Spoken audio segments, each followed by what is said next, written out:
I'd like to thank everyone for coming on this rainy morning. I'm Henry Olson. I am a senior fellow with the Ethics and Public Policy Center and the host for today's conference. Conservative principles have been debated on public for at least 65 years, if we date the founding of the modern conservative movement, roughly to the founding of National Review magazine. And in that time, conservatism has been a balance of competing ideas that could stand on their own, but have chosen to organize collectively for political interest. There's always been a strong libertarian stream. There's always been a strong communalist or community-oriented stream. There's always been a strong business-focused stream. And that means that when we actually debate public policy, there will be people within conservatism broadly defined who will have disagreements because, again, conservatism as a political entity contains many intellectual strains. Paid family leave has become an issue over the last few years in the United States, and not unsurprisingly, it is one of those issues about which conservatives disagree.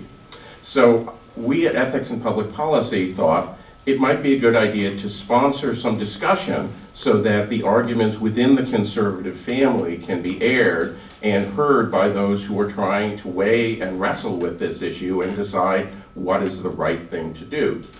Our first panel will be the formal debate between an affirmative and a negative. Those on my right, who will be arguing in the affirmative that a federally financed paid family leave program is consistent with conservative principles, and those on my left, who might be the only time they find themselves on the left, who will be arguing in the negative.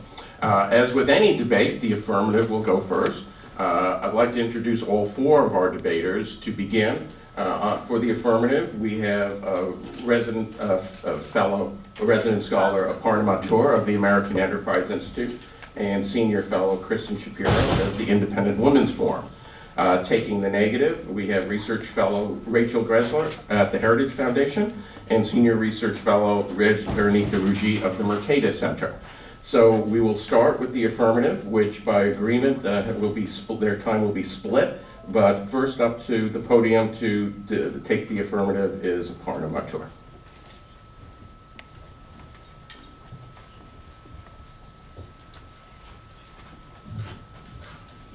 Thank you, Henry. Thank you for hosting this forum. As you correctly point out, I think we've been having a lot of these debates. You know, we think of these as left and right debates, but I think what's interesting about this issue is that there's been a ton of interest within the right and a ton of different positions within the right on the issue of paid family leave. So I'm glad to be here and to use my time to sort of talk about why I think paid family leave is a conservative issue, why people on the right need to be talking about it more, and why it actually is in line with conservative principles. So one of the, I'm glad Henry mentioned sort of, what's the founding of conservatism. I think, when I read what was the essential underlying principle behind conservatism, it was the idea that individuals should have natural rights, should have individual freedoms, should have the ability to flourish within a society that provides them the basic protections and the basic ability to do that. It's about improving economic opportunity for all the people in society. And that's how I got interested in the issue of paid family leave. When I was looking at sort of women's economic opportunity and looking at how we adopt policies that enable people to prosper and thrive in society, one of the biggest stumbling blocks was paid family leave. The fact that we now live in a society where women are constantly being forced to choose between, should I be working? Should I stay home because I have caregiving responsibilities? Do I need to drop out? What choices do I have? And I find that people are often making constrained choices. People are restricted to making certain choices because of the lack of accessibility to these to policies like paid family leave, affordable childcare. We could go on and on. So when I think about paid family leave, I think of it as completely in line with conservative principles. If we had a policy that enabled people to make better choices, this is not about telling them you need to be at work or you need to be at home, but open up the choice. If you have access to paid leave, would you choose to go back to work? Would you be able to stay home and spend longer, time at home with your family? Can you provide that care to the child who is just a newborn, who's in your house? Can you make all of those choices in a free and unconstrained way? I think paid family leave actually is more pro-choice. It lets you do that in a way that having lack of paid family leave actually constrains choices for families. So to me, fundamentally, it's about individual rights and individual expression and individual human flourishing. A second reason why I think conservatism is completely, should support this policy is that it's pro-work and pro-family. As conservatives, we always value. We want people to be able to go out there and do work and earn dignity. A lot of people get, they feel independent. They feel that they're contributing to society when they're able to work. But if you don't have access to paid leave, you're a lot of women. I think the latest data show about 20% of women are dropping out after having a first child. And if you have access to paid leave, a ton of research shows that people are actually, women especially, are able to come back to the workforce. They're able to continue on their careers. They're able to reduce the pay gap between their husbands and themselves. They're able to continue to provide care to their child. So it's good for maternal health. It's good for children's health. It's good for bonding between the parents and the child. So for all of those reasons, it's pro-family and it's pro-work. And I think another reason is that it's really, the lack of paid leave is hurting the most vulnerable amongst us. And again, that's a principle that's very much in line with what conservatives, want to espouse. We talk about, we need to do more for the most vulnerable. We need to do more for the most disadvantaged. And yet this policy that tends to, be more accessible to people who are upper and middle income tends to often get lost from the debate because the workers who are hurting the most are the ones who are very low income, who are working part-time jobs, who are not doing, who don't have access to these policies through their employer, who are trying to make ends meet. So again, a policy that would be better targeted towards those low-wage workers is something that we need to be talking about. And finally, a lot of times we have this debate because we say, well, what's the right way to do it? We can agree on the principles. We can agree on, yes, it's a pro-work, pro-family. It's in line with conservative principles, maybe. But how do we do it? We don't want a new tax. We don't want to do it. And what I would like to say as part of my, the work that we did through the AEI Brookings Working Group on Paid Family and Medical Leave was to actually look at the design of these policies, was to say, well, how do we do it in a way that's market friendly, that allows businesses to not face an additional burden of offering these policies, but at the same time is also beneficial for the worker. We have a system today where few businesses are offering paid leave voluntarily through their, through work. It tends to be larger businesses. It tends to be, workers who are relatively high income. But it isn't the small businesses. It isn't the, the low to medium size, the small to medium sized businesses, because they can't afford to do it. And I think that, there's nothing, we shouldn't be shaming those businesses. I don't think that's the right attitude. But we can be telling them, well, there are better ways to design this policy so that it's not an additional cost on you. So I think the correct conversation on the right should be, how do we do it? How do we adopt these policies in a way that is in line with our principles, that gives us a voice in this conversation, instead of saying, well, this is not something we need to debate, this is something that the market can handle. Because 26 years after FMLA, we recognize now that there is a failure. There is a market that's not working for a lot of low-income households. There is a market that's not working for a lot of middle-income households. And it's time we face that and said, well, what is our response to it? Let's not shy away from the conversation. Let's put a stake in it and let's talk about it. And that's where we are. It's not about doing this the right way or doing it, there's one perfect way to do it, but at least engaging in that debate is key to solving this issue. Thank you.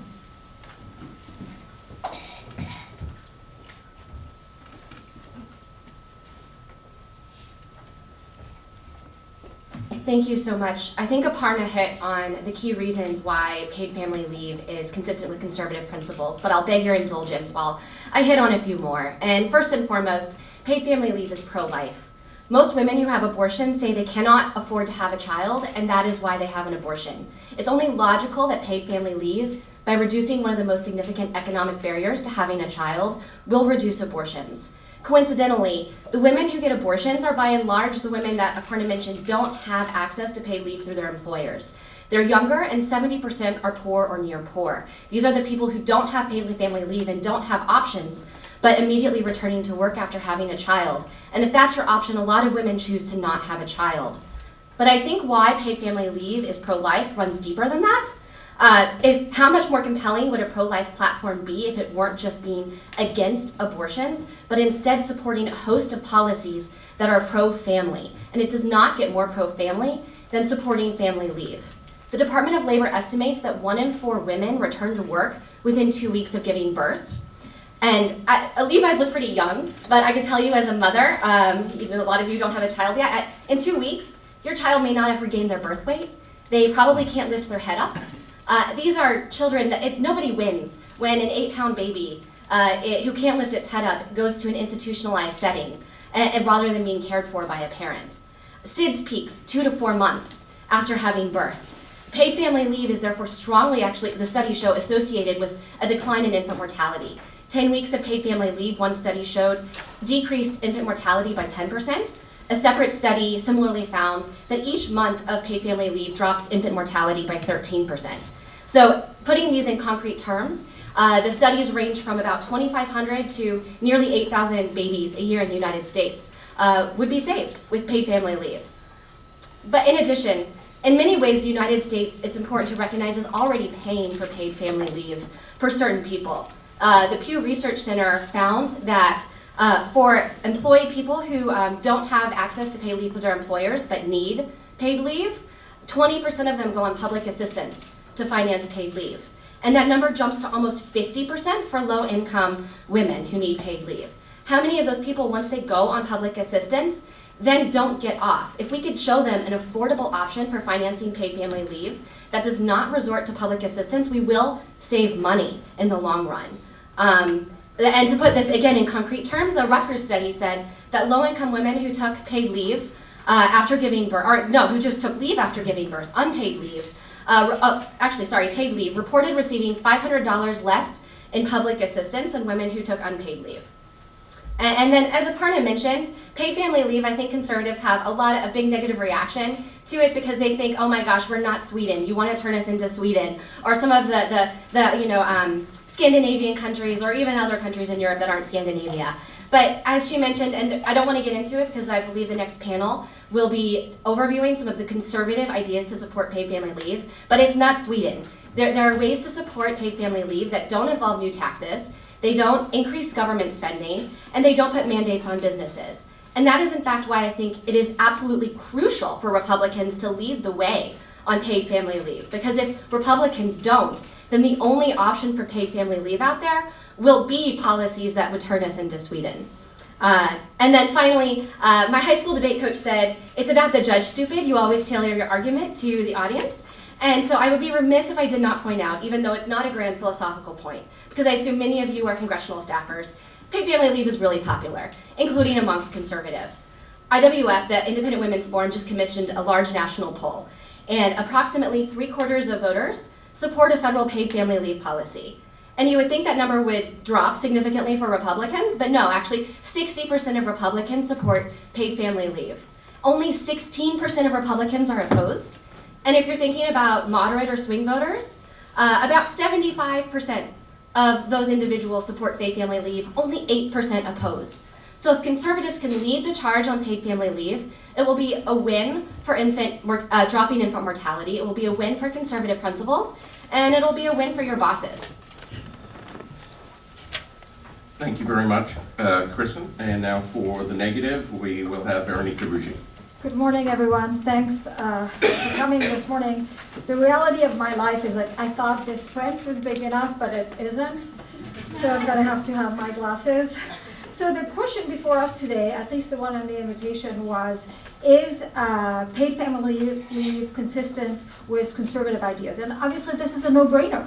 Absolutely. Voluntary and privately provided family leave benefit is consistent with conservative ideas. I mean, there's no denying the benefit of family leave and to families and young parents. And in many ways, companies totally understand that they gain from providing this type of benefit to their worker, as it leads to more satisfied employees, lower turnover, and higher productivity.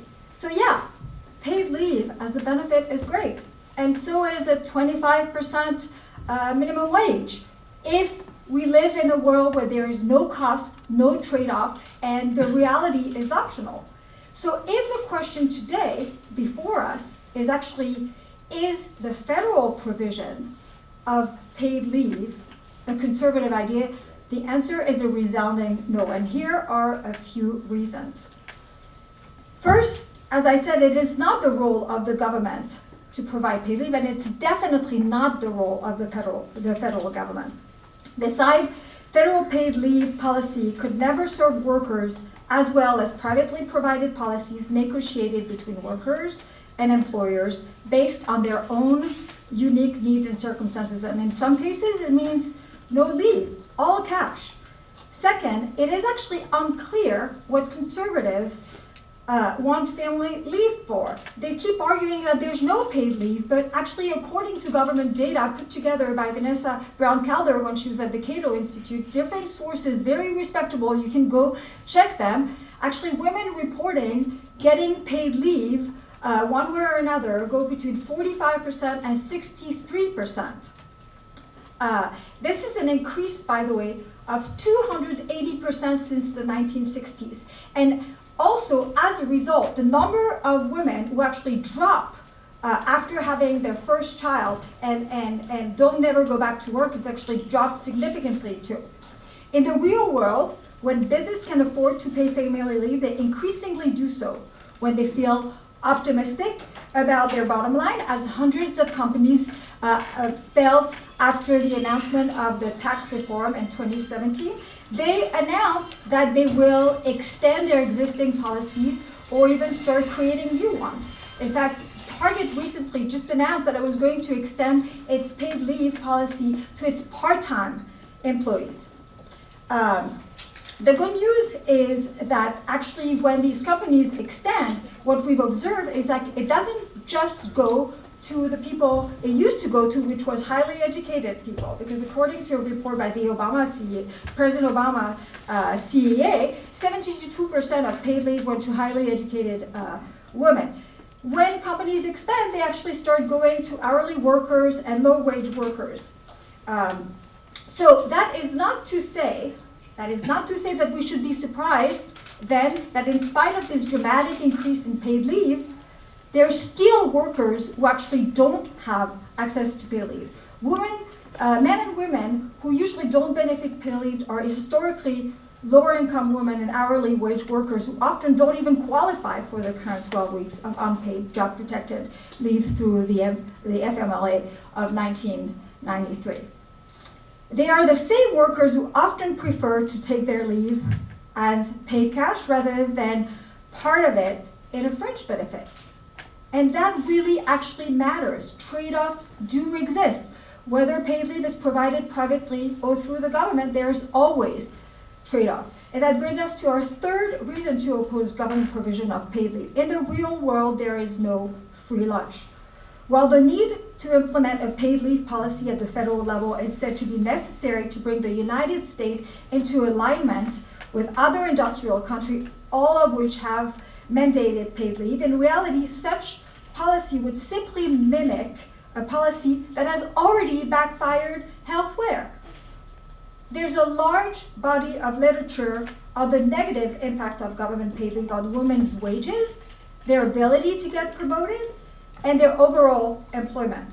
These negative consequences also include higher taxes, like the payroll tax, which are highly regressive, and they are particularly punishing for low-skilled women.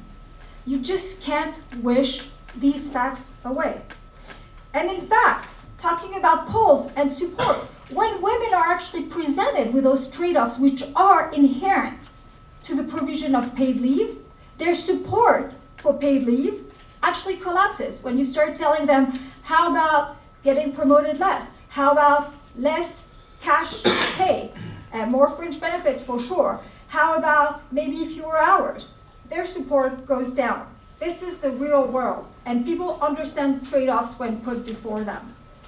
Now, conservatives generally understand the negative impact of government mandate and federal spending, which is why they have put their support recently behind the idea of using Social Security benefit to finance paid leave. It's a very popular idea among some conservatives. You will hear about it in the next debate.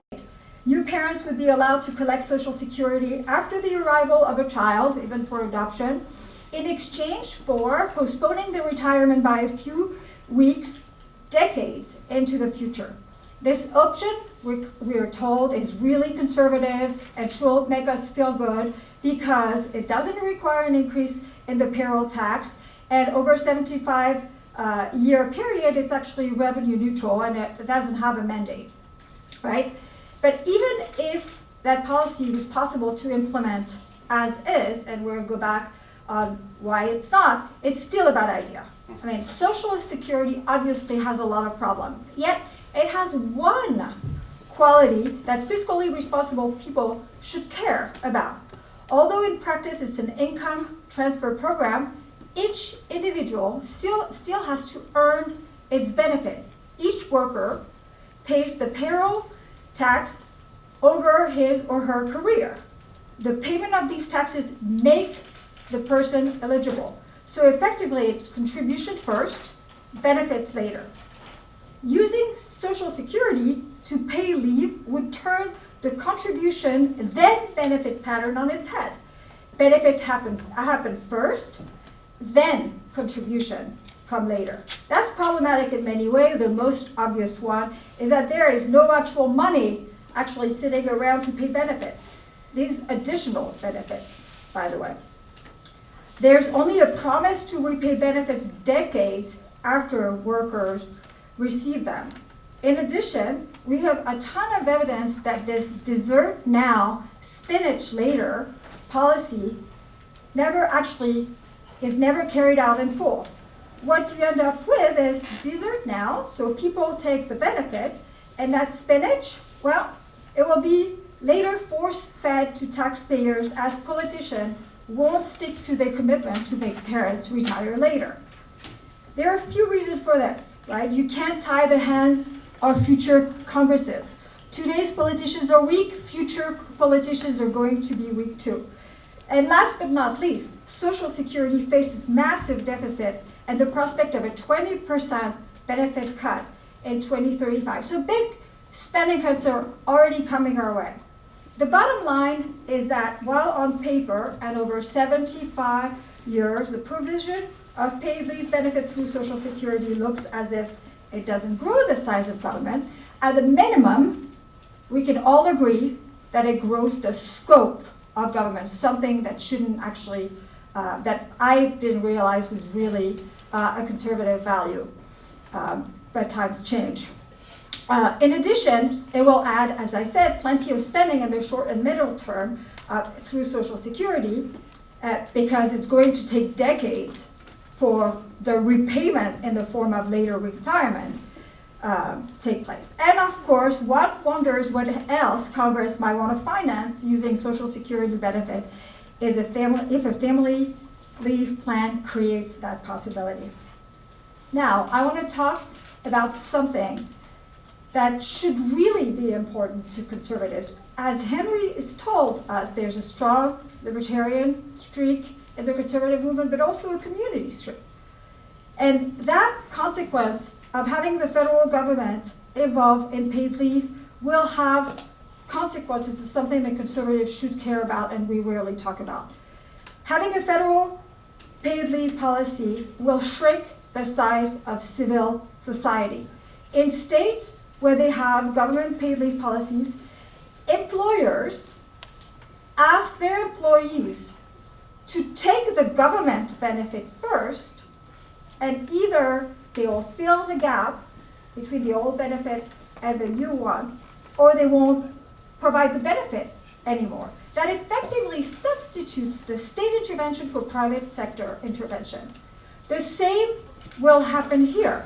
Once the federal paid leave policy is implemented, whether through Social Security or mandate with funding provided by the government, companies currently providing the benefit will stop providing it or will demand their worker that they use the government benefit first and see what they do after later.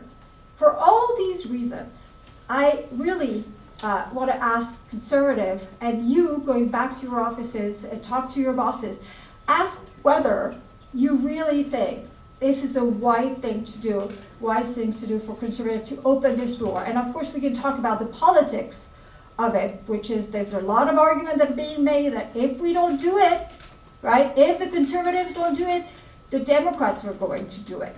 And this is an argument we hear all the time, but the thing is that in the process of actually making the case for something that kind of vaguely try to look like a market position for something that's fully government intervention, conservatives are making the case that we don't have paid leave, that women are doing horribly this day, that the world, is collapsing, that women can't have children, when actually there's good news. I mean, actually the private sector is doing quite a great job. We could always do better, but we would be never better served than we are by actually making the workplace more flexible, allowing employers and employees to actually deal and find solutions with one another. This is not a market failure. This is the real world. Thank you. Now we have our rebuttal, and who on your side is going to take it? I can go first if I can. Oh, yeah. They'll divide it. Honest, Yeah, if you could. And then Parna will again go first.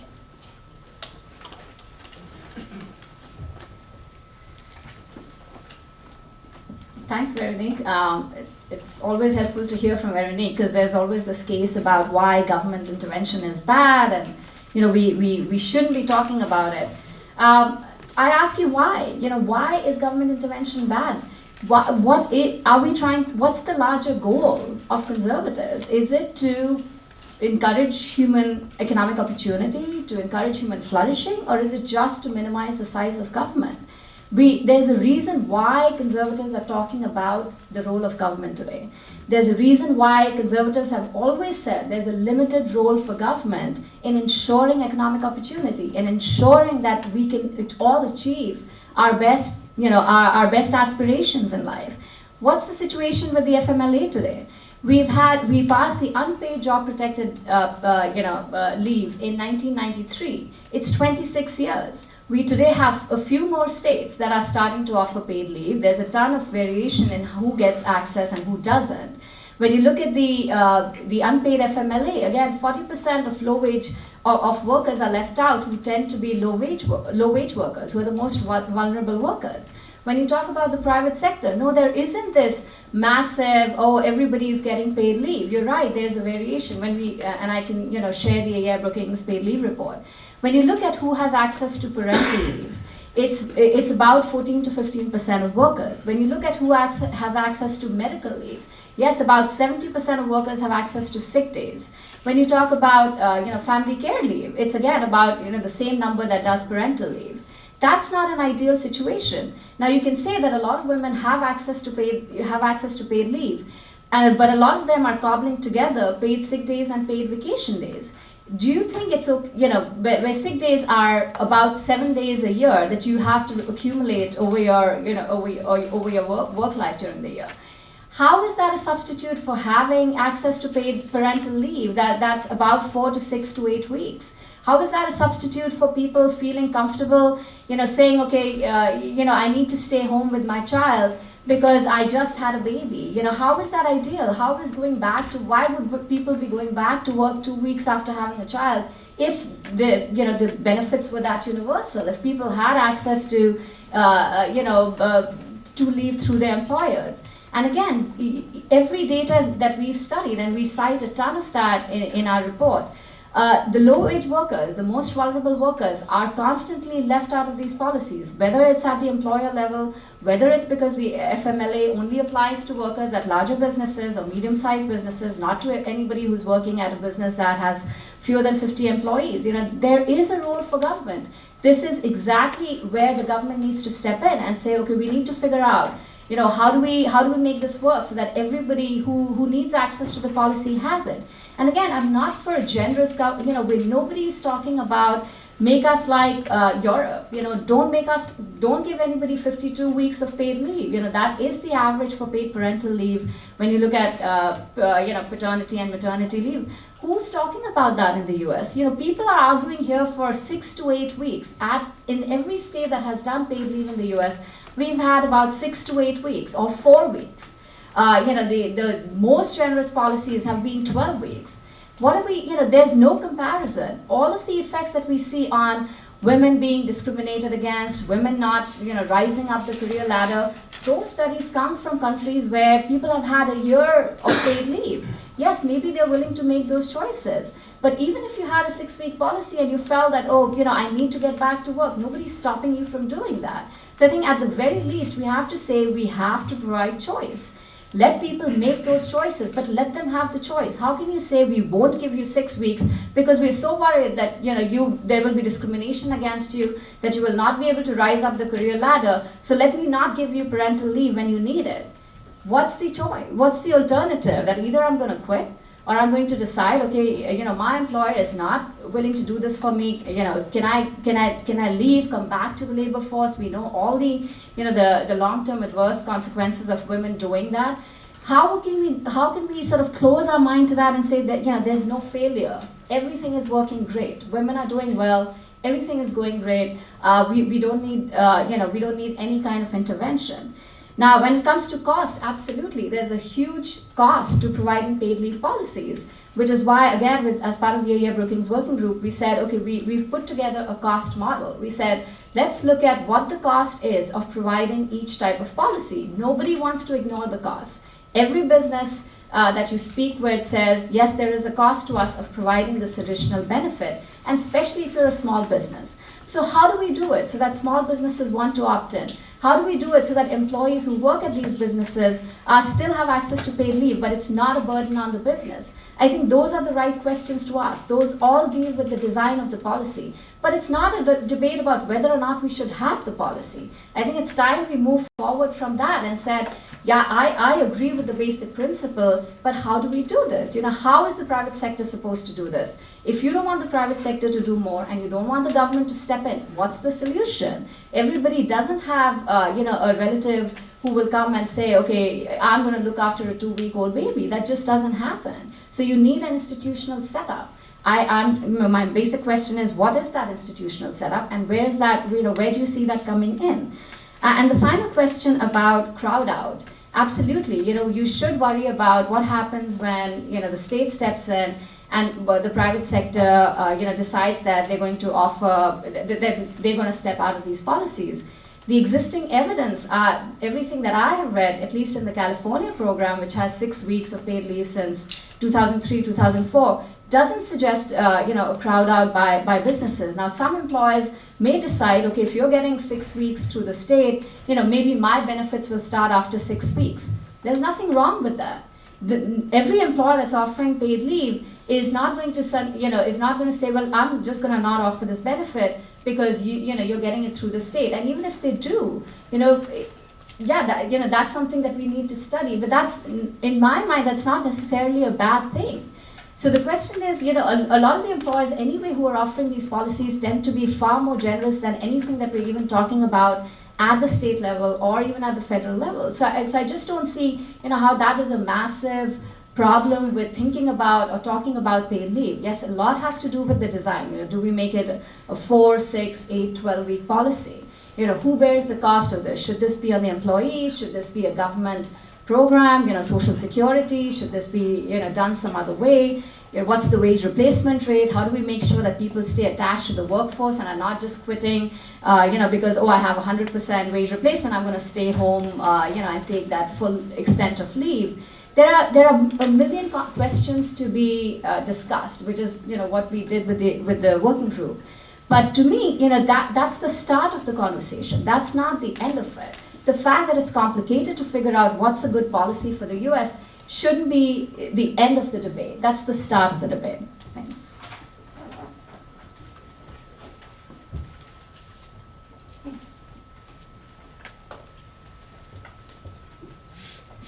I completely agree with Veronique that it's best to, in an ideal world, businesses and their employees will decide what's best for paid family leave. And we don't need a new government entitlement, with a huge payroll tax and a year of paid family leave. That's not something we need, and no one in this room is arguing for that. But I do think we need to do something. Taking Veronique's statistics at their best, 40% of women would still lack access to paid family leave after having a child in the United States. And that is why we see about 50% of low-income women return to work 2 weeks after having a child. So while the market is solving paid family leave for many women, the most vulnerable children are not being cared for by their parents immediately after birth. So what we need is a policy to fill that gap. I want to focus the most of my rebuttal on defending what Veronique mentioned, the Social Security idea. This is an idea that was drawn from a paper I published for the Independent Women's Forum. And the idea is simple. You give new parents an option to pull forward about 12 weeks of their Social Security benefits after having a child in return for deferring the collection of their benefits in retirement. So essentially, you're just giving parents a choice to collect benefits at a time in their life when they might be more useful on a completely voluntary basis. It doesn't increase the total benefits they'll get over their lifetime. The program over its lifetime is cost neutral. Veronique mentioned a few criticisms of this idea. So first is that there's a disconnect between earning your benefits with Social Security and using them for parental leave. But as many of you know, the Social Security tax is 12%.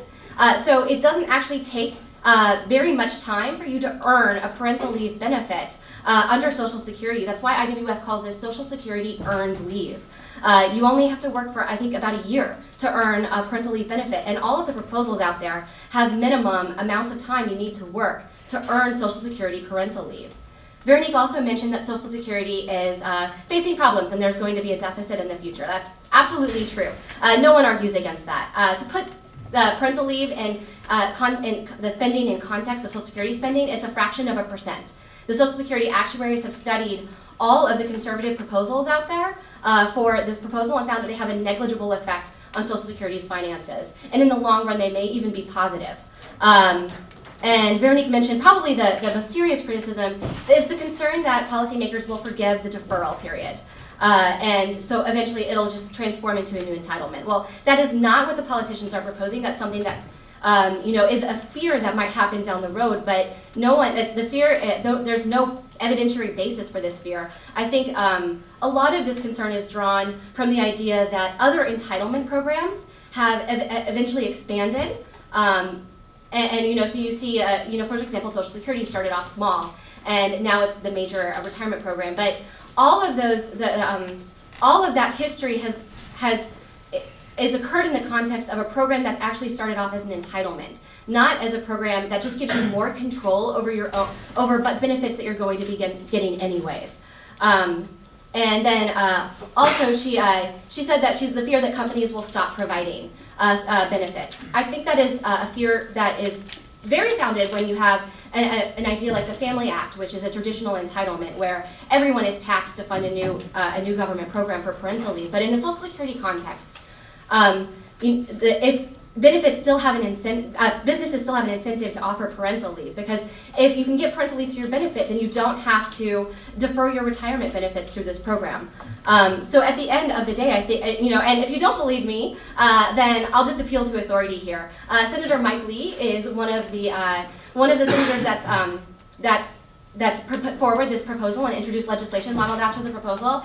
I think he's about as concerned with limited government as it gets. I think he drops the Federalist Papers in casual conversation. And I don't think he would be putting forward a proposal that he did not think was consistent with conservative principles and limited government. And then, just briefly, two final points. Veronique mentioned, that the idea that there might be unintended consequences for supporting parental leave for women's careers. The overwhelming evidence actually shows that supporting family leave supports women in the workplace. That if women don't have paid family leave, and what they end up doing, a lot of them, I think Aparna mentioned 20%, they drop out of the workplace because they see it as something that is just not a great environment for them, that's not supportive of their lifestyle choices of having a family. If we could show women a way to stay attached to the workforce, that work and family can coexist, then the studies show that actually, I believe in California, implementing a paid family leave program there increased women's wages, and it increased the hours they worked, and it increased their odds that they would stay attached to the workforce. So this is actually very a pro-work policy, particularly if we could do it in a way that doesn't increase payroll taxes, which is what most conservatives are suggesting. She highlighted some evidence, studies that I believe are drawn from European programs, where you give huge payroll tax to have a year off of work. And there is, even though in many of those countries, the evidence shows that women, on average, still work more because of those programs and stay attached to the workforce. There's some limited evidence that at the upper end of the income scale, women who are managers are kind of less likely to be managers. I'll just point out that that's not because of discrimination against women. That was because of their choice to take a year off of work. And I think there's a disconnect between what conservatives are saying in the wage gap debate and what conservatives are saying, some are saying in the paid family leave debate. Because in the wage gap debate, we all talk about women's choices and how there's not, if you account for women's choices, that explains the vast majority of the wage gap. And it's not a problem because men and women can make different choices. And I think so too here. In paid family leave, if we have policies that are supportive of paid family leave, women are probably going to make different choices than men. And that will have some consequences, but that's okay. We don't need women to look just like men. And then finally, I'll just mention, as I said, just reiterate that paid family leave is not only pro-work, but it's pro-life. No one disputes that here. And so one of my dear friends, who I came to know because of advocating for parental leave, she's as conservative as it gets, a Republican woman from Oklahoma, and she lost her son 6 days after she returned to work when he was 11 weeks old in daycare. And that's how she came to be a paid family leave advocate. And so I'll just use her words because no one says it better. She says, as a Republican, if I were to pick one issue that supersedes all others, it would undoubtedly be life. So paid family leave should have always been a Republican issue. And I think she's exactly right. Paid family leave is a Republican issue. It's going to be best when Republicans lead the charge on this issue so we can have a policy that is pro-business, pro-family, and that helps American families. And with the rebuttal for the negative, Rachel Gressler.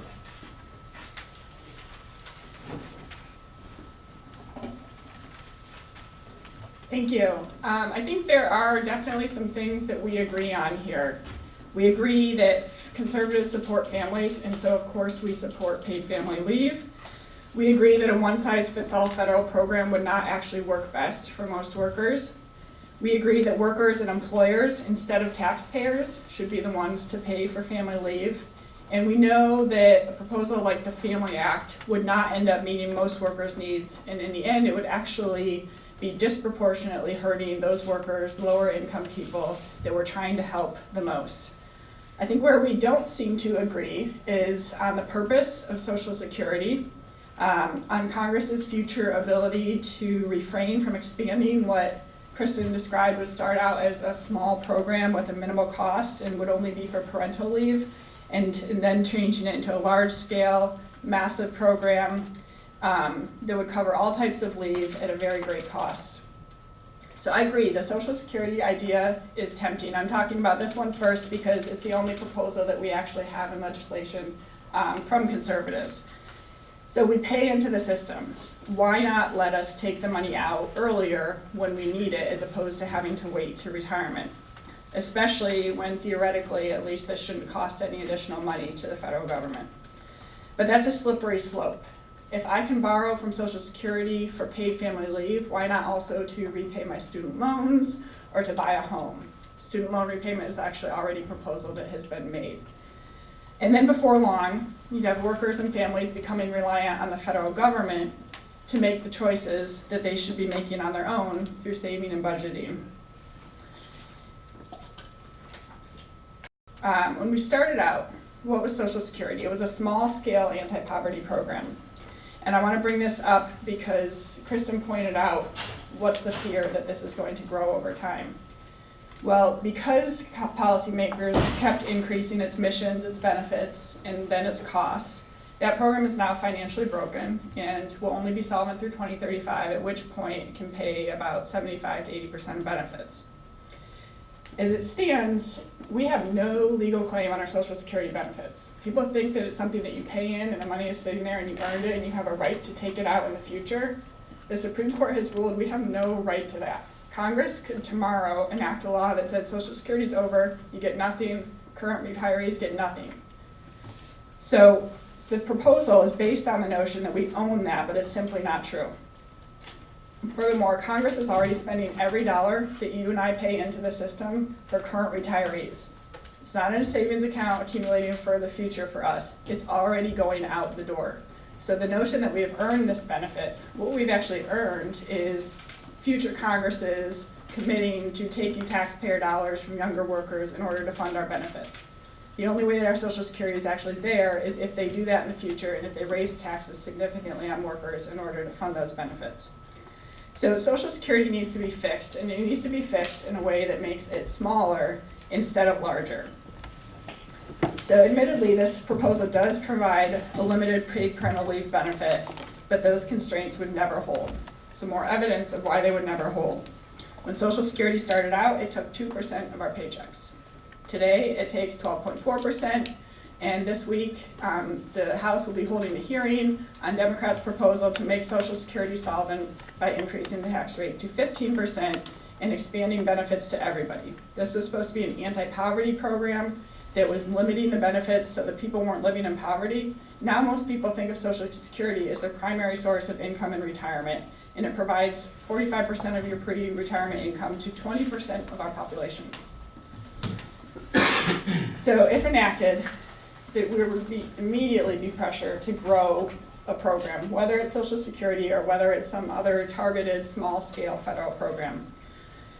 You would want to increase the size of the benefits because, let's look at it, Social Security would provide about 45 to 50% of your pay. If you're a low-income worker, can you afford to take paid family leave if you're only going to get 50% of your paycheck? You probably can't.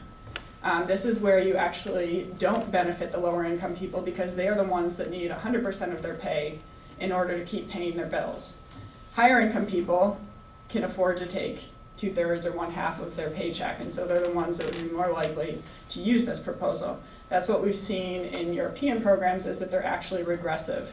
The majority of the benefits go to middle and upper income earners, while lower income earners are less likely to use the program, yet they're paying all the taxes for it. So after Congress in the future likely increases the size of the benefits so that they can actually be of use to middle and lower income people, then they'll realize that this trade-off of having to delay your retirement is going to hurt lower income people, particularly women and minorities, the most. They actually have lower life expectancies, and so when they see these people coming and saying, I have to delay my retirement by 2-3 years because of the leave I took, that's not fair, Congress will say, never mind, you don't have to delay your retirement. And now something that was supposed to be cost-free is not anymore. If we have any questions about whether or not this would actually happen in the future, we can just look at what's happened in Europe as well as in the US states that have enacted policies. So in New Jersey, they've already doubled their paid family leave allowance from 6 weeks to 12 weeks. They've increased the maximum payment. They've increased the group of employers to whom it applies. And they just recently included not only your immediately family members, grandparents, and relatives, but also anyone that you have an equivalent of a family relationship with. That can be a close friend. So you can see how expansive this could become. Maybe I want to go and take care of my grandmother once a year in Florida and use the paid family leave program to do this. I mean, there's all sorts of ways that you could see people abusing the program, and then it's not actually helping the people that you're trying to. In Europe, so they've had programs in place for a lot longer than we have here. Between 1980 and 2011, the average number of weeks grew from 14 to 42. So they started out with a program that's relatively similar to what we're talking about. 14, we're talking about 12 weeks here. Already they're at 42. Canada's over that same period doubled from 17 weeks to 35 weeks, and over that time its cost quadrupled. New Jersey, by the way, as a result of its expansion, its maximum costs for taxpayers are expected to quadruple. So every time that you try to expand the program to try to meet somebody's need that it's not, you end up increasing the costs. So at the end of the day, a well-intended and supposed to be cost-neutral program that would originally only be for paid parental leave, which actually only 1 out of 5 leaves that are taken today is for having a child. That's what conservatives are talking about, is paid parental leave. But as soon as it gets passed, everybody else, the other 80% of people that want to take a leave, are going to say, what about me? I need to care for myself, I need to have a surgery, I need to take care of my child, my aging parent, and then you're going to fold them into the allowance. In the end, the cost estimates that are out there is that it would be anywhere between an extra $1,300 and $2,000 per year in taxes for a worker. Now, one of the biggest things we're talking about is choices. Conservatives want people to have choices. But by implementing a federal paid leave proposal, you're giving some people a choice of taking leave that they didn't previously have, but you're taking away $1,300 to $2,000 of income potentially from them. That's taking away a lot of choices that they can currently do with that amount of money. And we can never give people more choices artificially. We already have choices today, and women have increasing choices, and I like to celebrate the fact of the gains that they have made. But a one-size-fits-all federal program is not a better choice than what workers have today. They can shop between employers. They can go and negotiate directly with their employer. Maybe they have a state-based program. I think we already have significant choices, and we're seeing those choices increase as a result of women's and men's desires that they express to their employers. In terms of the cost that I did just want to briefly mention here, we're talking about the Family Act that Democrats have proposed. They call it a cup of coffee cost. If you do the math on that, their proposal would only cover about 20% of the leaves that people currently want to take when the leave is not paid for by the federal government. So really what you're talking about is a proposal to ration paid family leave and have the federal government be the one that you submit your paperwork to, including all your medical records and private information, and then let them decide whether or not that paid family leave request is worthy, and then you can wait. Who knows how long, 6 weeks? The disability insurance program, you can wait for 2 years to learn whether or not you are going to receive that benefit. If you think about, in practical terms, lower income people that we're really trying to target here, is this useful to them? If they have an urgent need to go respond to something, is that federal program going to be there for them? No, and they can't take off of work and lose that income if they're going to need to wait 6 weeks or 12 weeks for a benefit to come in. I think at the end of the day, you end up with an expansive program that wasn't what any conservatives intended to have.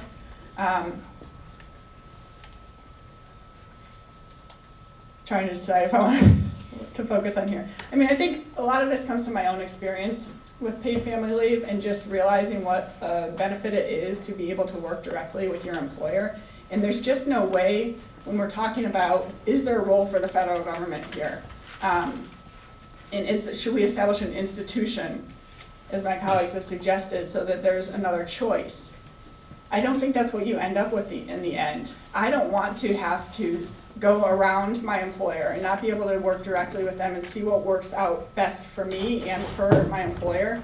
I want to be able to interact directly with them, and I want my paycheck to be there as soon as I leave. I don't want to have to go through a federal program. And there's also the issue of lower income individuals. It's a hurdle to have to figure out what are the rules and what are the regulations and how do I apply to this program.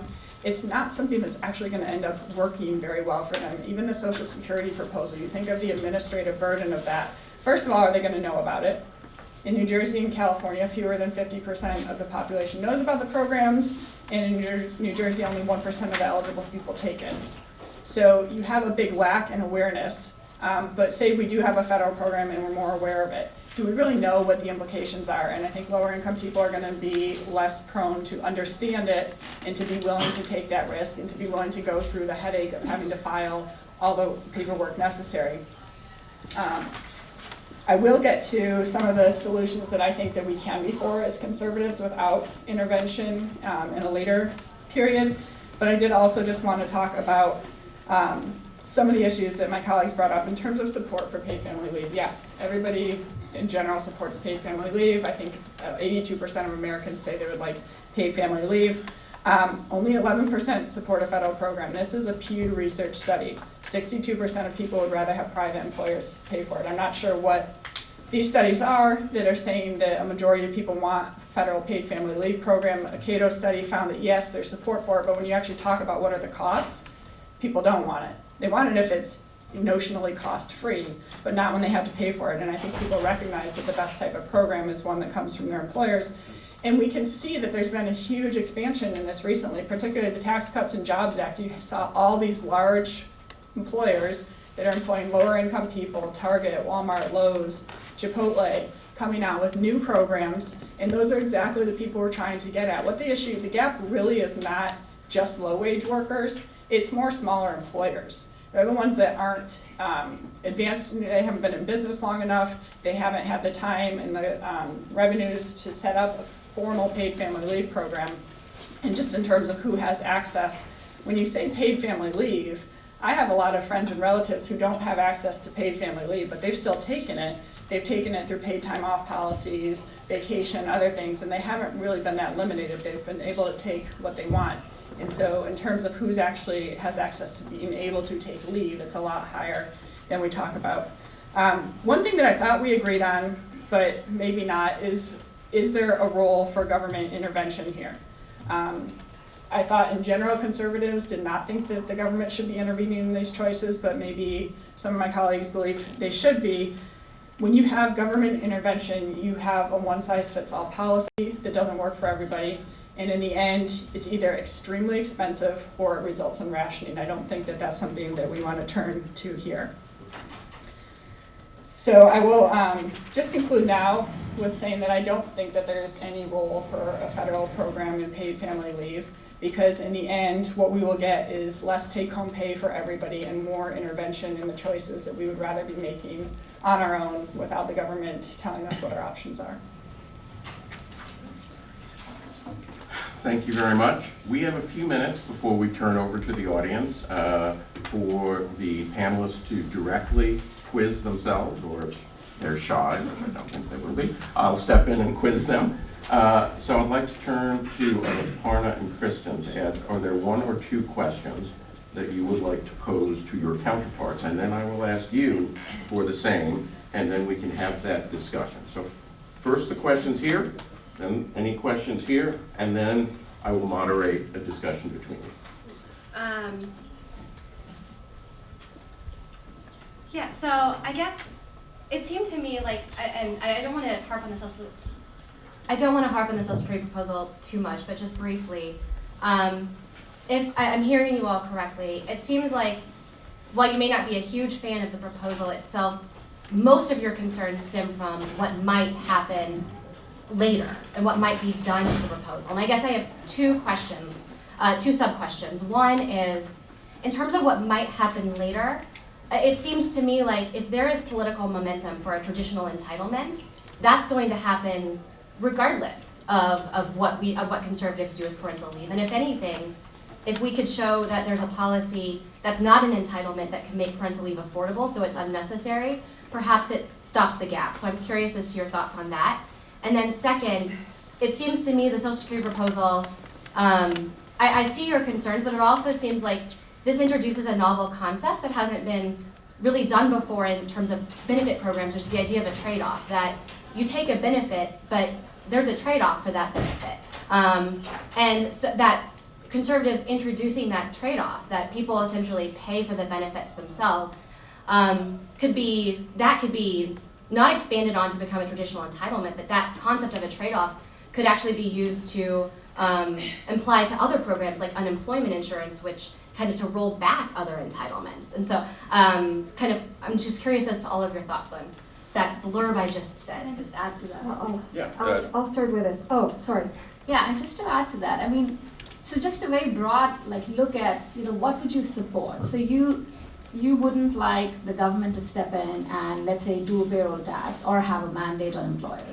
We also don't want the private sector to be doing more because we worry about, well, what's the impact on women's hiring and discrimination and stuff like that. We also don't want to reuse existing programs like the Social Security to do paid leave. So what is the solution? Where do you see a solution fitting in? Okay, so very briefly, I can only talk for myself, but I actually I'm not just concerned about using Social Security for what the program would become in the future. I am fundamentally against federal intervention in the space of paid leave, because I actually think it is only going, at first it's not the role of the government to do this, and I also think that Social Security is particularly poorly equipped to do this. So my concern about that proposal is not simply about what's going to happen in the future. I'm against this. And the thing is, like, we can keep repeating, what are we going to do? What are we going to do? What are we going to do? We cannot wish away the fact that, yes, we would love it. Everyone got paid leave. Everyone got high paid. No, everyone got health care. Everyone got all of this. But there are trade-offs for everything. And there are costs for everything. So the debate is not about what we wish, is what we can do and at what cost. And unfortunately, federal intervention into that sphere is going to create distortions into the market that are actually just really not worth the cost, especially for low-wage hourly workers who, as you say, I mean, they're already suffering the brunt of this, and it's going to be hurting them even more. Because let's not also forget that the cost of a program like paid leave for employers is not just actually the cost of it, it's also a matter of time. Right? And you can say everything. You don't have to paint employers as being evil and just ungenerous, who don't like their employees or don't care for their welfare, to understand that for small businesses, it is actually a real cost when you have people leaving for 6 weeks, 12 weeks, as much as they would like to be able to provide it. So it's not just a matter of paying the cost. Even if we could pay the cost without waving a magical wand, money falls from the sky, there's no trade-off, no consequences. There is still this matter of time. And as it pains me that we can't just wish away all of these things. But it's a reality. I keep hearing you guys talking about all the stuff that you would love, and I would love it too. You know, it's like, yeah, wouldn't it be great if everyone had, if it was all rainbow and unicorns all the time? But I just, we live in the real world, and we have to be very honest about the fact that even those things that we think are beneficial do not necessarily mean the government has to be providing them. And also, they have cost. They have real cost. And the I'll stop with the politics for a second and the expansion into the future.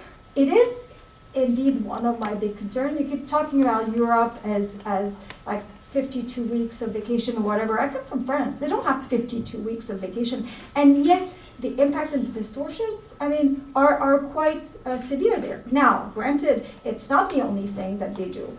But as for the politics of it, and the notion that it's going to stay constrained and it's still going to look like a program that's extremely appealing to conservative, I actually don't buy it. Even the two of you don't really agree. Aparna, you would consider an increase in the payroll tax, and Kristen, you wouldn't. So there's a consistent in the conservative movement for actually higher taxes. And the notion that the one that will prevail is the one that conservatives, small government conservatives want, is just, I think it's unrealistic. I have a quick, oh, sorry. Can I respond to your questions too? In terms of Social Security, my objections to it is twofold, because looking at the nature of the program, we're talking about treating it as something that it's not. We don't own it. The money's going out the door today. We didn't earn it. And we need to fix the program, and we need to fix it by making it smaller rather than larger. But what we're talking about is adding a new benefit so that people can become even more enamored with the program and not want to do anything to change it going forward. And so I think it hurts our prospects for actually solving one of our biggest fiscal problems going forward. And moreover, if I were going to put something that I wanted to expand anywhere, it would be in Social Security. As I said, it's kind of America's favorite program. Nobody wants to touch it. It's the third rail of politics. That's the best place to get the program in, start it in the door, and then expand it over time. So those are my problems with Social Security, and I also just don't believe that we can contain it over time. In terms of the trade-offs there, And the money is more, what we're really talking about is a government loan effectively, because as I said, the money's going out the door today, it's not mine, it's not in an account, so what I'm really doing is borrowing from the government. And do we want to be starting a program where, as long as it's a socially acceptable choice that we're making to take paid family leave, maybe to repay a student loan, buy a house, buy a car, whatever it is, that we can go to the government and effectively access a loan for them. In terms of the things that I do support, pro-growth policies, Tax Cuts and Jobs Act, and ended up with more paid family leave. The more money that you put back in workers' pockets and in businesses' revenues, the better able the businesses are to provide paid family leave, and the more money that workers have to take it. The reality is the cost of paid family leave is what it is. If it's $6,000 to take paid family leave, that's how much it costs. That individual can have those costs in terms of being able to take home more of their pay and save up over the lifetime, or they can have that money taken away from them and not have a choice over what to do with it.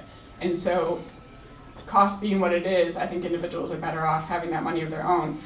Something that Senator Lee does support, and I like to talk about as being a great way, particularly to target lower income Americans, is something called the Working Families Flexibility Act.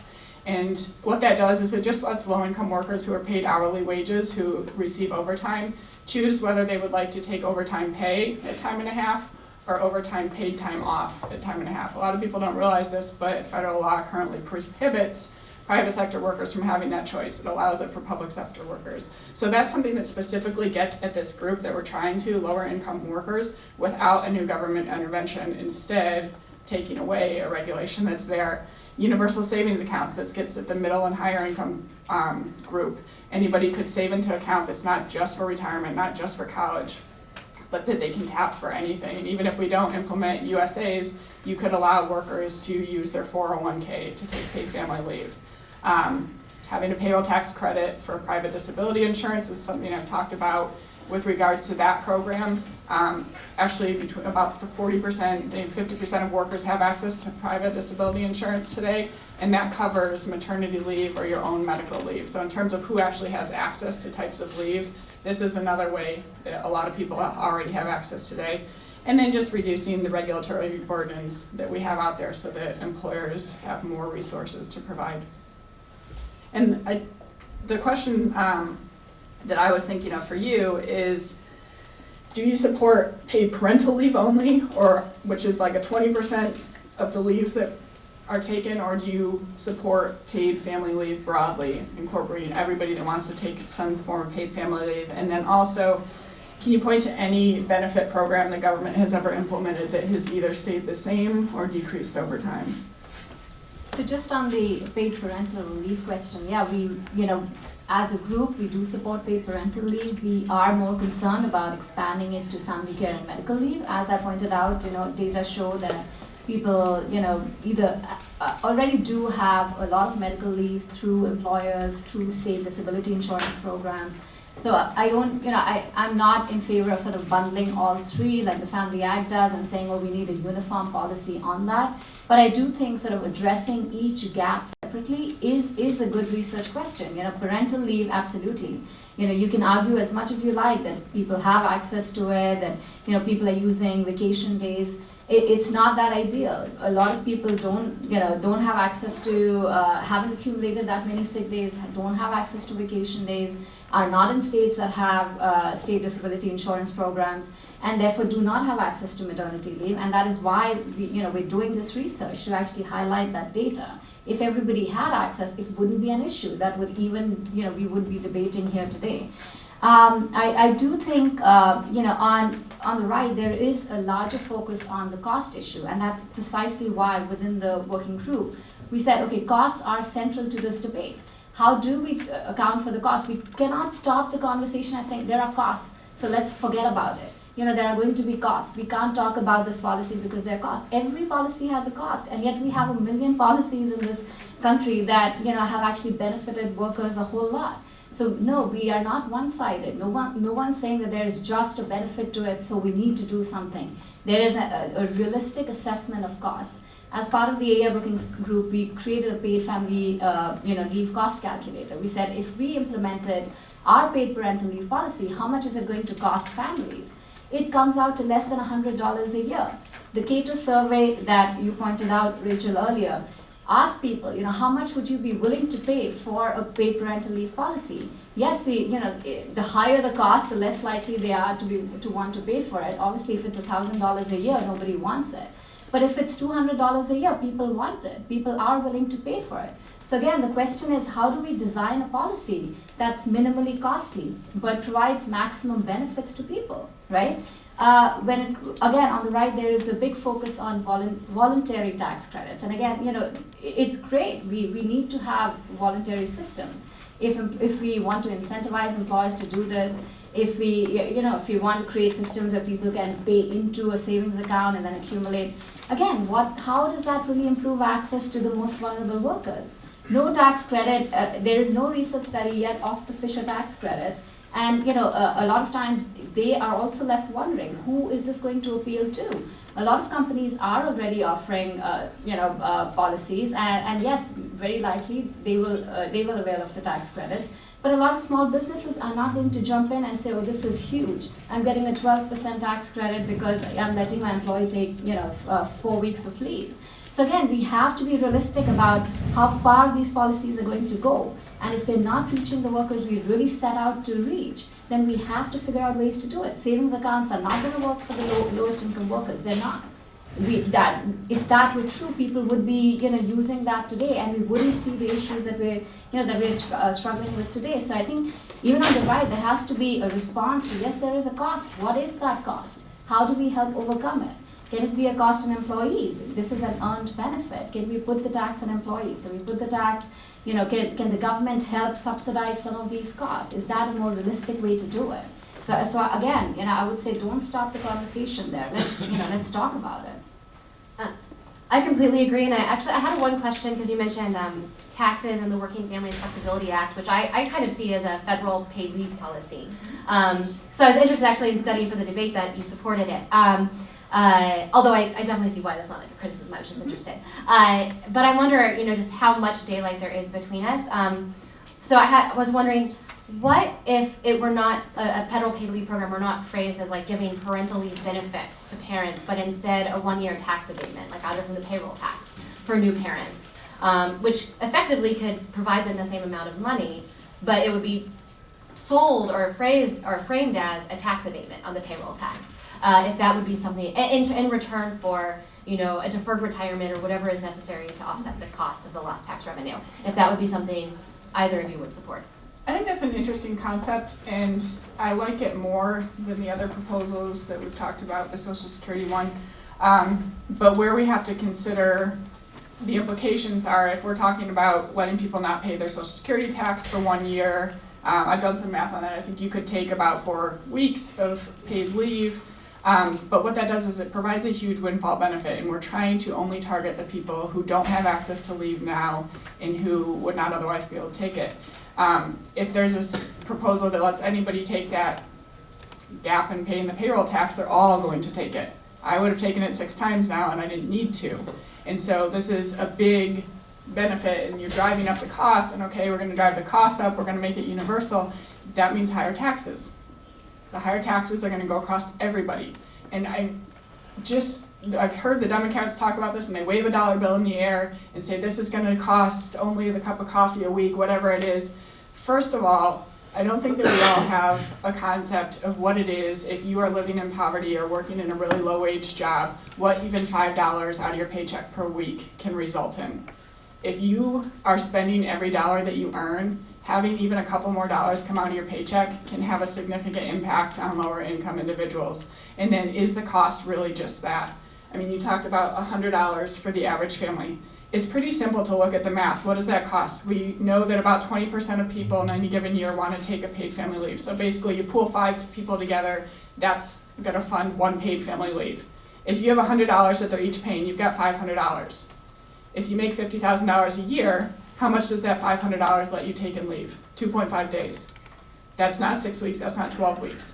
So we simply can't fund a program with the small level of taxes that everybody's talking about in order to get support for it. You really need to have something closer to $1,000 to $2,000 per year per person. If I can just correct that, we're actually modeling the paid parental leave policy for 8 weeks. So that's an actual cost estimate of our age. Okay, but that means that it's gonna have to be a rationed policy, that very few people that No, wanna no, take no. leave can take it. Universal. But how? It's targeted at the lowest wage workers with a 70% wage replacement rate, but capped at $600 per week. So But- there is but a it's cap paid that's for- focused by payroll tax. Yeah, so payroll tax, which is highly regressive. So where on one hand, we're handing a benefit to low-income people, we're saying, and on the other end, we're hitting them with, I mean, half of American, like the biggest tax burden already is the payroll tax. It's not the income tax because it's highly progressive. That's And so it's basically pretending the government does something when really it's just a slave hand. But I mean, And where- again, if you cited the Cato survey, where people said, oh, we're willing to pay that much, right? So obviously they value the benefit.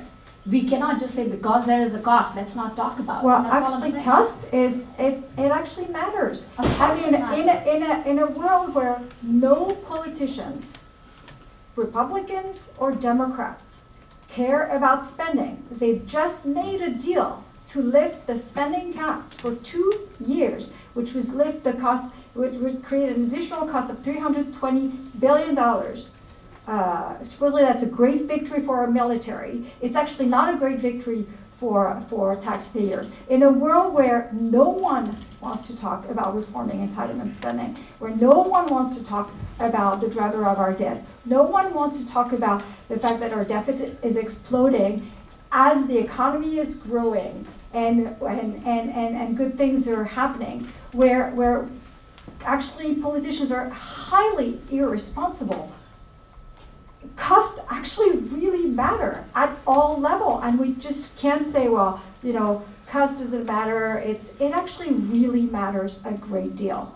I just want to add here, because I think there's a dichotomy between what you're saying, who qualifies, and what it's actually going to cost. If you've done the math, then that cost must only be applicable to a certain group of people. So what we're actually talking about is taxing everybody, but a benefit is only available to a small portion of the population, maybe 10% there. It's available I to wrote down who takes earlier. parental, so it's only modeling parental. Yes. But it's available universally, but it's, the benefits are, larger for lower income households. But I wrote down earlier a quote from you when you were talking about the role is there, should the government be involved here, and you said, everyone who needs it has access to it. So you're not really Parental. talking about a limited program, you're talking about a program that would cover everybody who wants to have access to it. And so I think Right. we have to be honest here about who we're actually gonna provide it to, and then Yeah. what are the costs gonna be if everybody can But that use it. is what we model. But I couldn't access it, correct? I mean, If a you were higher having a income baby, you person- could access it. Your benefits would be capped at $600 per week, but you could access the policy. It's a Okay. universal policy. Then I don't think the math works out in terms of what we're Okay, paying we'll out show and how you, much we're we'll bringing share in. the cost calculator. In terms of cost, I was wondering if you two are at all concerned by the fact that, you know, as I mentioned, about 50% of low-income women go on public assistance when they don't have paid leave, and if it sort of becomes this sticky floor that once they, you know, apply for public assistance because they don't have paid leave, then they just stay on it and they stay out of the workforce. Mhm. And if you saw any benefit to a parental leave policy by, you know, basically reducing this dependency on other entitlements and welfare. I see the link there, but to me, it's a bigger picture thing. And so, yes, taking paid family leave is a burden, it's a cost that we need help with, but we're all mothers up here. We know the real cost is childcare. I mean, if you can't afford to take 6 or 12 weeks of paid family leave, can you afford to put your children in childcare? And for those lower income individuals, a lot of the reason that they're dropping out of the labor force is not because they didn't have access to paid family leave, but because they couldn't find a place that they could put their child, and that has to do with excessive government regulations that we should be looking at more so. I think it's a more holistic picture if we're trying to keep those single low-income mothers in the labor force, and it has more to do with childcare and also getting them more opportunity, a job that has some upward mobility that we could help them with. I'd add that obviously the disincentive to work, or like the distortions created by a lot of other programs that do concern me, and there are like serious adjustment problems we're seeing right now, and many of them are created by distortions, but two wrongs don't make a right. You don't address, if you actually want to be fighting that part of the debate, you don't address it by creating another government program. I don't get, I mean, I agree with the problems with the existing system. I'm actually saying we need a new program. You're saying we don't need a new program because of the existing problems with the system. Well, I just think that two wrongs don't make a right. You don't fix some of the problem created by government intervention by creating another government program to address this problem. You actually But we have no government intervention right now in paid leave. Well, I don't know Well, what. we do have government intervention in terms of the government taking too much of our taxes and putting excessive costs That's on a very employers general so that they argument. I'm can't. just saying in terms of the actual policy we're debating, there doesn't exist anything right now that federally Well, Kristen- paid leave. What Kristen was actually talking about is actually that the fact that the existence of some, like women who don't have paid leave then go to collect other government programs. And as the paid leave program being a way to keep these women from collecting other government benefits. So I'm saying that actually two wrongs don't make a right. Fix this side of the problem, try to actually understand why and what you can do to address this without creating another government program. Yeah, so I think that probably, just an underlying disagreement there is the idea that a federal paid leave program is necessarily a wrong, and so therefore it's two wrongs don't make a right. I think, particularly when, if we're talking about self-sufficiency and encouraging self-sufficiency and not dependency on government entitlements, if the federal paid leave program is premised on the idea of individuals, having, a trade-off for their benefits, of essentially paying for the benefits themselves, as you said, alone, it seems to me that shows people how to, a path for self-sufficiency, not, a path for government dependency. But that's not self-sufficiency when actually the people who are going to be taking the benefit today are actually dependent on taxes from today's taxpayers. It's not self-dependency at all. I mean, this system, the Social Security system, is not it's not encouraging self-sufficiency at all. I mean, we can say that we can dream and try to pretend that it does, but ultimately when you take that benefit today, as a parent, you have actually working taxpayers who are paying for that benefit. So it's like we can't wish that connection away and pretend it doesn't exist. I don't know. I don't want to get too much into the the Social Security idea, because I know you want this to be a higher level. I would say, but this kind of applies to any kind of self-financing. I mean, it's not just Social Security that a self-financing parental leave program can be built onto. There are other possibilities, but I see your point, Veronique, that in terms of who's actually paying, it's the taxpayer. But I think when we all think of self-sufficiency, the idea that someone essentially taking what's effectively a loan and then paying that loan back, most people would think that person's taking responsibility for their life, even if the loan is paid. I mean, every loan's paid back over. I mean, I took out student loans for college and I paid them off, and I'm proud that I paid them off, and I consider that a self-sufficient path, not that someone gave me a handout because I took that loan. A self-sufficient path would be going to the bank and taking out a loan in your own name instead of having to rely upon the government to give you a subsidized loan. I don't think banks offer loans for parental leave. No, they don't now, but maybe they would. Maybe they're looking at the child. Banks offer loans for all types of reasons. If a private sector doesn't provide it and we have to go to the government to get it, then you're relying on the government. You're not relying on yourself.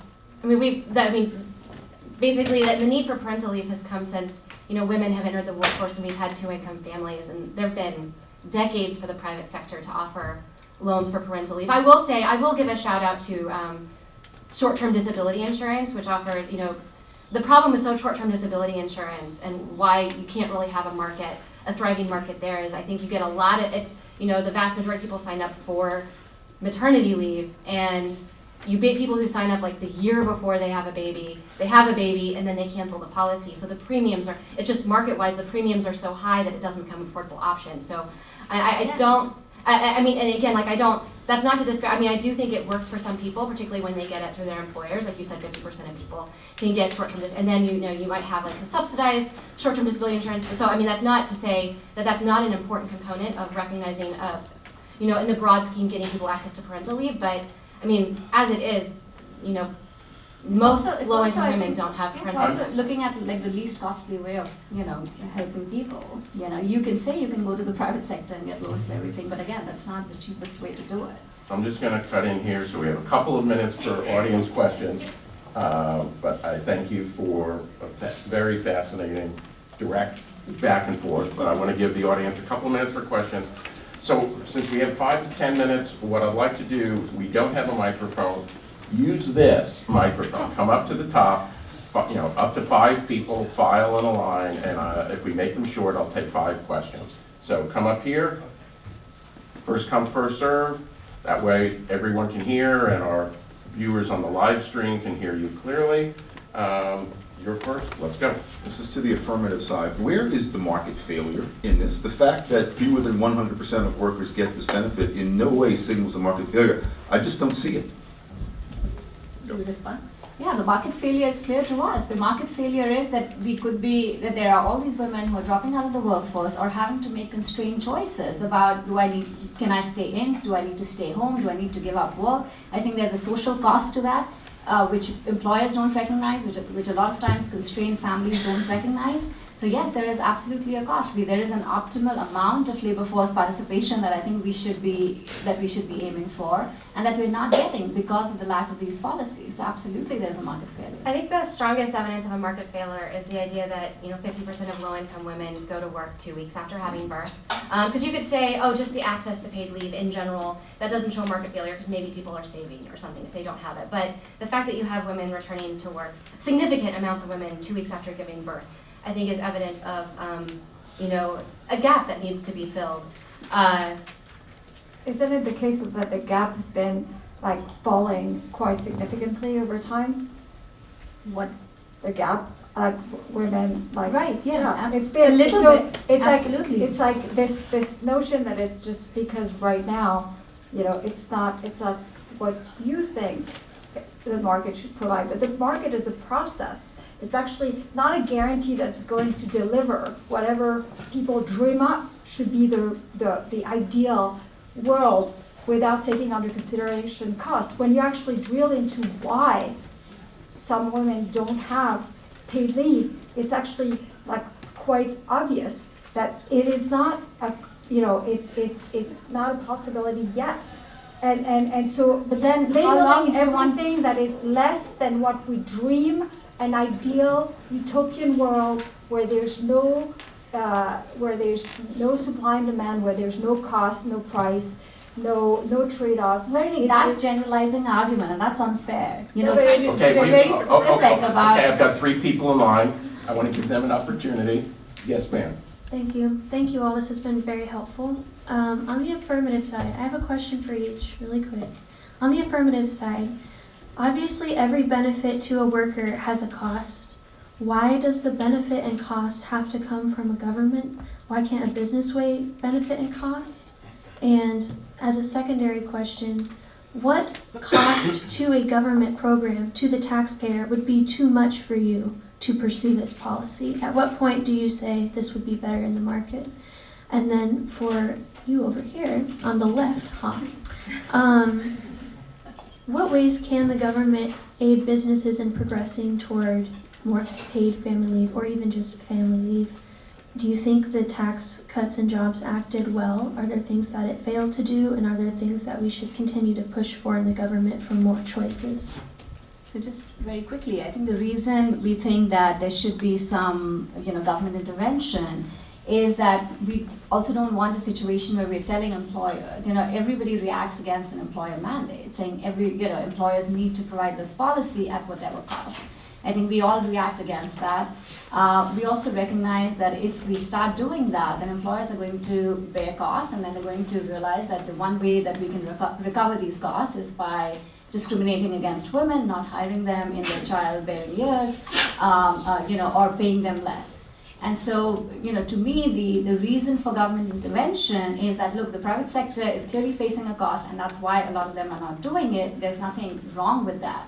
But if there's a cheaper way to do it, to subsidize that provision of paid leave through a government program, whether through Social Security or through a new payroll tax that's minimally costly, Now, again, what is the cost that's acceptable? I think that comes out from surveys. So the Cato survey showed that people are willing to pay up to $200 a year for paid leave policies. I think that's fine. I think we have to just figure out what is the minimal package that we can offer that's minimally costly, but that still is enough for a lot of people to feel like they're getting access to benefit that they really need. So I think there is a trade-off. It's important to recognize that trade-off, but we also need to ensure that yes, those costs are met, but there is also benefit coming to workers from it. Yeah, I'll just add that I completely agree that in general this should be a matter left to businesses and their employees, and they can weigh the costs themselves for whether or not a business should offer paid leave. That's working at the Independent Women's Forum. The Independent Women's Forum, in terms of what cost is acceptable, the Independent Women's Forum hasn't supported a payroll tax approach, and in fact views. That's why we've been developing ideas like the Social Security Earned Leave proposal as alternatives to, arguments to kind of stem the tide against a payroll tax approach. Basically just kind of, at least in our view, obviously not everybody's, a light-handed government policy that just fills gaps rather than displaces existing private arrangements for parental leave. Okay, we have a couple minutes. You can answer your question, and then we'll go to the next questioner. I can take it real quick here. In terms of what is working or what should we do, of course, the Tax Cuts and Jobs Act, we saw following that dozens of companies announce new reliefs. Just in general, anything that we can do to take the government out of this position of being in the business of paid family leave is going to help expand those policies. And it's not even just the costs and that associated with it, but even getting out to the regulations. I know of companies that don't have a formal paid family leave policy because of the legal liability that it creates if they don't have the paternity leave policy to match it. And so particularly smaller businesses fear having a formalized policy, and so they don't provide one. So the more we can do to get out of the way there. Okay, questioner. Yeah, hi, Connor Semmelsberger with the Family Research Council. So this is a really great panel. I thought we did a great job of talking a lot about the financial costs, but as a social conservative organization and as conservatives, I think we need to talk about the social benefits and social costs to the paid family leave policies. So my question is to the affirmative side. While generally looking through things through a pro-life, pro-family perspective, we're generally in favor of the principle of family leave, whatever form that might take. So my question, though, is things where we can run into issues is how, if you promote family leave, whether it's federal, state, whatever the policy may look like, to remain neutral to whether a mother should go into the workforce or stay at home, so making sure the government doesn't pick sides, winners and losers there. Mm-hmm. But also, we really look at the demographic of that single mother, too, from the pro-life perspective, ensuring that she has the most choices, where if she's a single mother, she most likely doesn't have the choice to remain home or go into the workforce. Most likely she has to work or go after 2 weeks of having that kid to ensure she pays her bills and can feed her kid. So how can we help that single mother that's facing a crisis pregnancy without usurping the role of the father, which we know the father, his relationship economically, but also socially to the woman and the child. So maintaining those things when we are looking at any of these paid leave proposals. Thank you so much. I actually had in my notes on why it's important for conservatives to lead the charge on family leave, in addition to making a policy that's pro-business, also a policy that doesn't disadvantage traditional families.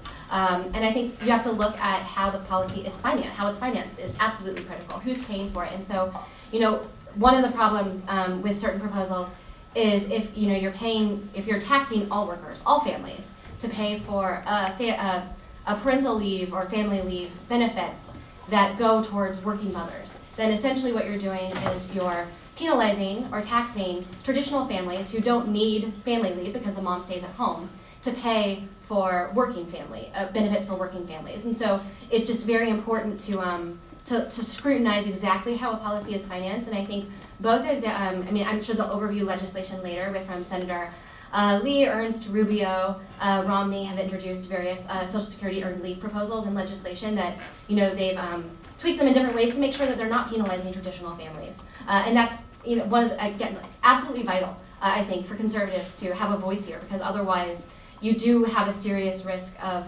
adopting some liberal program that is a one-size-fits-all that assumes a two-parent working family, which just doesn't exist for a lot of families. And in fact doesn't exist. A lot of low-income families have moms who stay at home. That's why they have lower incomes. And then in terms of usurping the role of the father,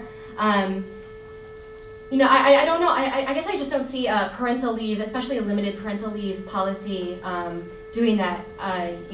Especially if it's on a voluntary basis, that you basically take the benefits that you need so that you can stay at home early on, and you even make them available to fathers, so fathers who want to can choose to stay at home to have bonding with their children. I think it could be a positive for families, because instead of putting a tremendous stress, financial stress on a family that's already, in a very stressful situation with a newborn, you give them that support to get them over that hump period.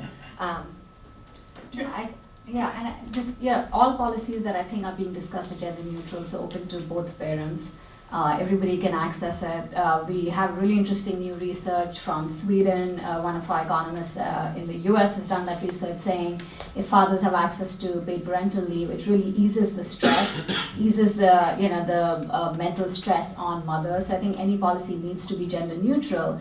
But I think in general, this argument that some social conservatives are saying that this is actually encouraging women to be in the workforce. I don't buy that argument. At the end of the day, you're actually saying, well, somebody who's taking time off from work is getting some fraction of what they were getting when they were at work.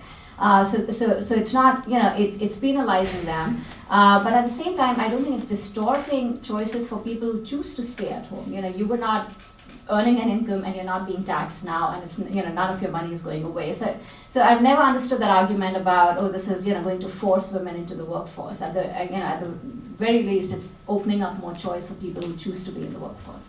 I have This 2 is going points. to I have to be promise the last word, and I'm afraid you're going to have to ask your question privately because I've got to move on to the next panel. Go I ahead. promise to be quick with 2 points here. I'm glad that you brought up that any federally financed program would say that the care provided to a child of a working mother is valuable to the taxpayers and society at large, while the care provided to a child by a non-working mother has no value. There's no subsidy for that person who's already a stay-at-home mother or father. And second, on this notion of constrained choices, and you bringing up that we still want people to be able to make the choices. Choices are always going to be constrained, and the government can't take that away. I'm a mother of 6 children, and I'm working, and I've made those choices, and there are trade-offs for that. You can't take the trade-offs away. They will always be there, whether there's a federal program or not. And what we're talking about is subsidizing one choice over another, subsidizing women taking paid family leave and working versus not.